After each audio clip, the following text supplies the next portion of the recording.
വിജയാഹ്ലാദത്തിന്റെ പേരിൽ രാത്രികളിൽ നടുറോട്ടിൽ സ്ത്രീകളും പുരുഷന്മാരും ഒരുമിച്ച് നൃത്തം ചെയ്യുന്നത് ഇസ്ലാമിന് ഒരിക്കലും ന്യായീകരിക്കാൻ കഴിയൂല. ഇസ്ലാം ഒരിക്കലും അതിനെ നീതീകരിക്കൂല.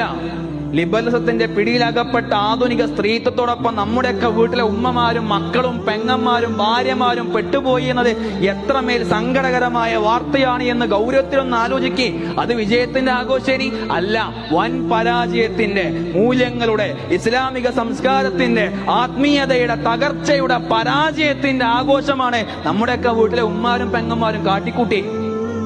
ആണിന് ഡി ജെ കളിക്കാൻ അനുവാദമുണ്ടോ? ഇല്ല, ആർക്കില്ല. പച്ചയായ തോന്നിവാസം എന്ന വഴികളിൽ ചിരിച്ചു കളിച്ചു നടന്ന മനുഷ്യരെ നിങ്ങൾ അറിയണം. ആ വഴികളിലേക്ക് നിങ്ങൾ കൊണ്ടുവരപ്പെടും.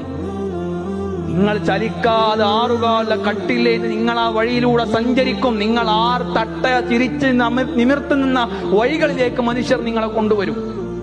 അന്ന് കൂടെയുള്ളവർ വിലപിക്കുമായിരിക്കും. ആ വിലാപങ്ങളൊക്കെ വെറും പരിഹാസങ്ങളായിരിക്കും.